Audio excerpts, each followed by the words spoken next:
Subscribe कीजिए हमारे YouTube channel AR3 coaching classes को और बेल आइकॉन को प्रेस करो ताकि लेटेस्ट वीडियो की नोटिफिकेशन सबसे पहले पा सकें।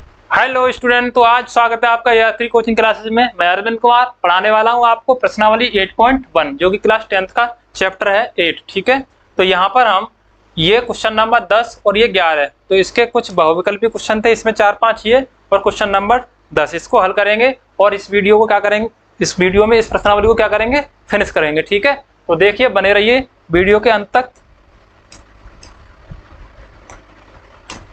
देखो दिया गया क्या इसमें, ये प्रश्न नंबर 10 है। इसमें दिया है त्रिभुज PQR में जिसका कोण Q समकोण है, PR प्लस QR बराबर 25 सेंटीमीटर और PQ बराबर 5 सेंटीमीटर, तब साइन P cos P और tan P के मान ज्ञात कीजिए। तो सबसे पहले हम काम कर लें, एक जो हमको करना है, क्या करना है भाई, समकोण त्रिभुज बनाते हैं और इसको हम देते हैं A, इसको B और इसको C। ठीक है, सॉरी ABC नहीं देंगे इसको, यहाँ पर हम अपनी मर्जी से नहीं दे सकते। यहाँ पर दिया गया है समकोण त्रिभुज PQR में जिसका कोण Q क्या है, ये समकोण है, तो ये इसके सामने की वजह कर्ण, इसको P इसको Q, तो इसको क्या माने R, इसको दे दें R।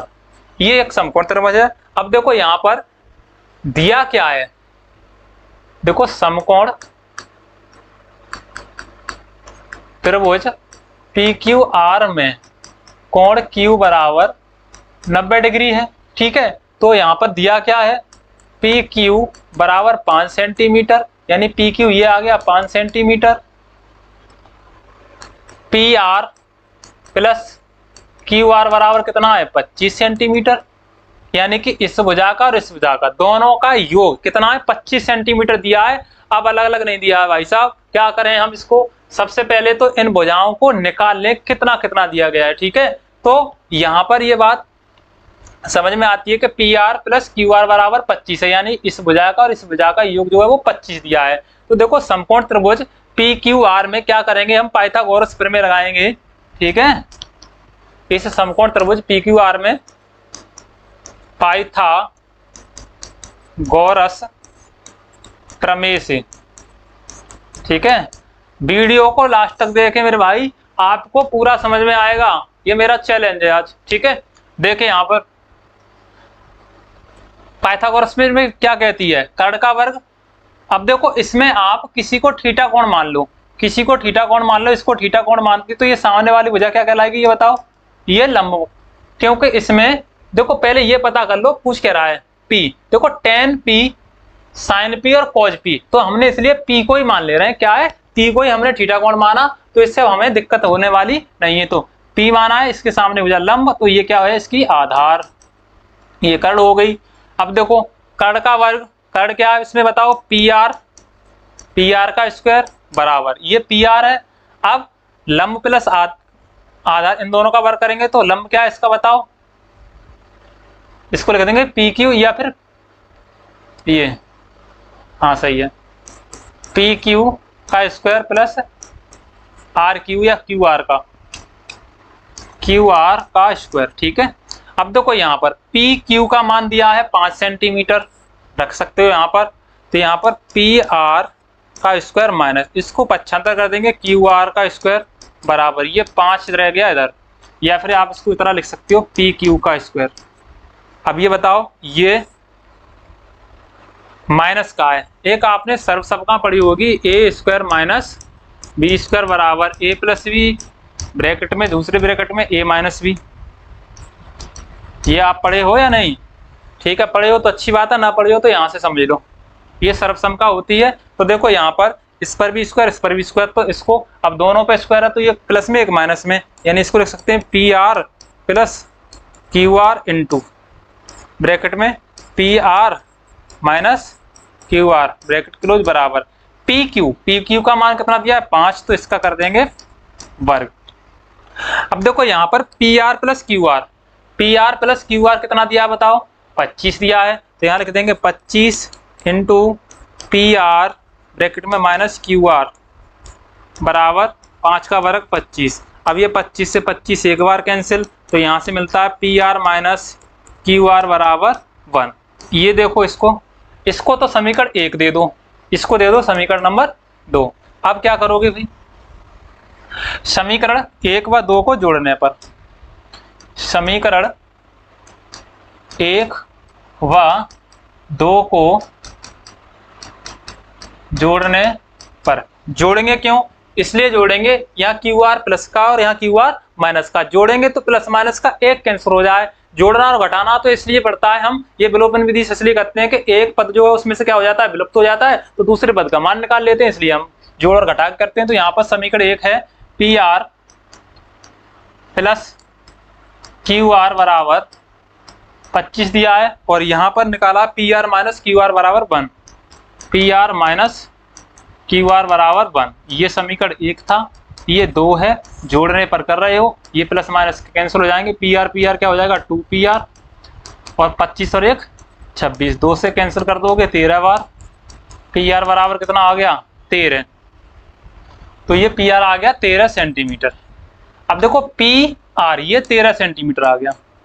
अब बताओ ये टोटल दोनों का योग 25 था, अब ये पी आर का मान, पी आर बराबर 13 समीकरण, चाहे तो आप 1 में रख लो और चाहे 2 में रख लो, तो 1 में ही रख लेते हैं। 1 में रखने पर समीकरण 1 ये है P R plus Q R बराबर 25, पी आर का मान 13 है तो यहाँ 13 प्लस क्यू आर बराबर 25, क्यू आर बराबर 25 माइनस 13, 13 75 कर देंगे, तो क्यू आर बराबर कितना हो जाएगा यहाँ पर 12 सेंटीमीटर। तो ये कितना आ गया बताओ, ये आ गया 12 सेंटीमीटर, 5 सेंटीमीटर 12 और 13 सेंटीमीटर। अब हम निकाल सकते हैं बड़े आसानी से यहाँ पर, तो ये देखो साइन पी का मान, कॉज पी का मान और टेन पी का मान,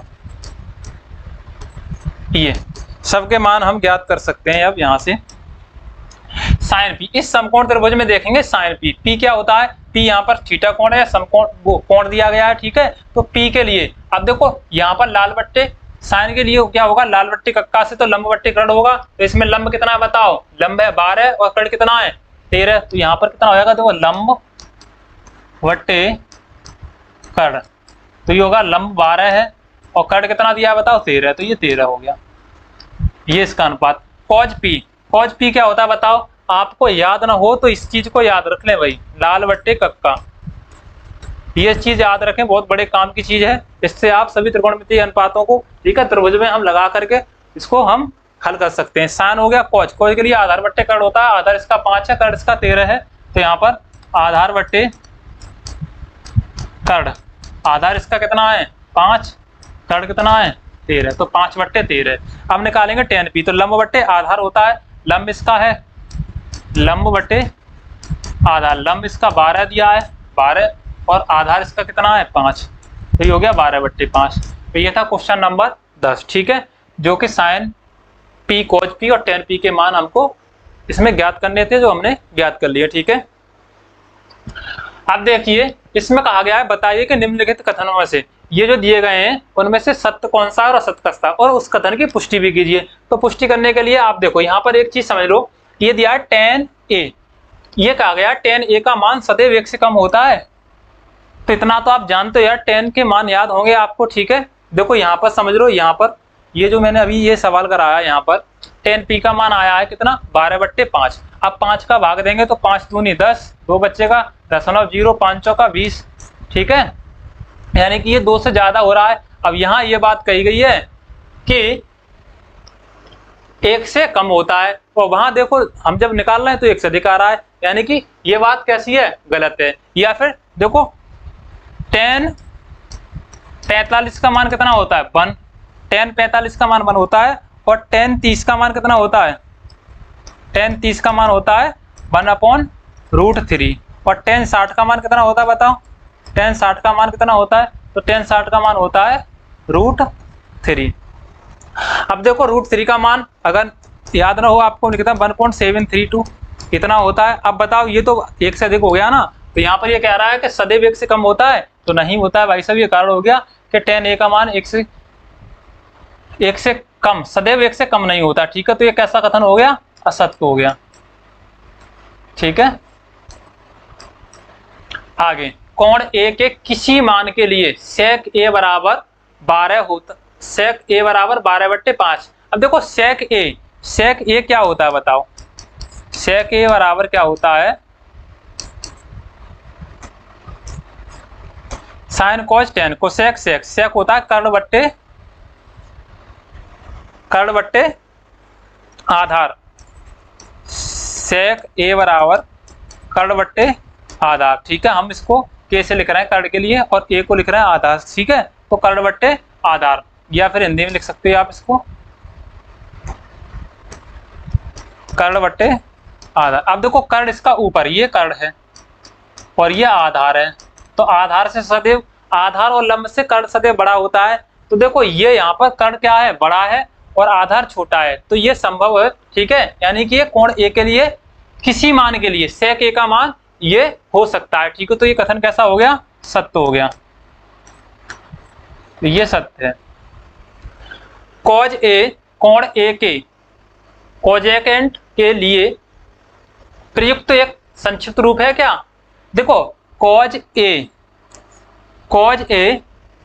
जो है कोण ए के लिए कोसाइन होता है संक्षिप्त रूप। ठीक है, लेकिन ये कोसेकेंट जो है कोसेक का लिए संक्षिप्त रूप होता है। ठीक है, तो ये कैसा हो जाएगा बताओ, ये गलत हो जाएगा, ये भी असत्य है।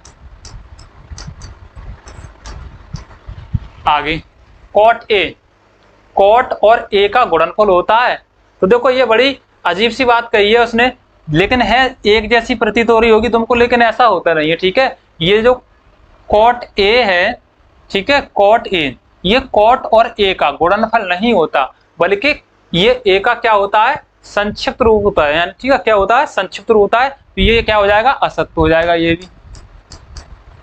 ठीक है, ये भी असत्य हो गया। आगे किसी भी कोण थीटा के लिए साइन थीटा बराबर 4/3, तो देखो साइन थीटा बराबर क्या होता है बताओ, साइन थीटा बराबर लंब बट्टे कर्ण, आप जानते हो। अब बताओ ये लंब 4 है और कर्ण 3 है, तो क्या ये संभव है, पाइथागोरस प्रमेय ये कहती है किसी भी समकोण त्रिभुज में कर्ण का वर्ग जो है लंब और आधार शेष यानी दो भुजाओं के वर्गों के योग के बराबर होता है। अब यहाँ पर तो एक भुजा से ही छोटा हो गया कर्ण, लंब से ही छोटा हो गया, तो यहाँ पर इसका अनुपात छोटा हो गया, तो क्या ये संभव है, तो ये कैसा है, ये भी असत्य हो गया भाई साहब। ठीक है, तो ये क्वेश्चन था तुम्हारा कौन सा, 11। तो थैंक यू, इसमें इतने ही क्वेश्चन थे इस प्रश्नावली में जो कि हमने कर लिए हैं। ठीक है, नेक्स्ट वीडियो में मिलते हैं अगली एक्सरसाइज के साथ, कुछ फॉर्मूला। इससे आने वाली अगली वीडियो जो है उसमें मैं त्रिकोणमिति के जो फॉर्मूला बचे हुए हैं उनको, ठीक है, और जो आप 90 - थीटा कॉस थीटा वगैरह ये जो लिखते हो ना, उसको सारा इसमें मैं समझाने वाला हूँ। तो देखिए अगली वीडियो में, मिलते हैं, धन्यवाद।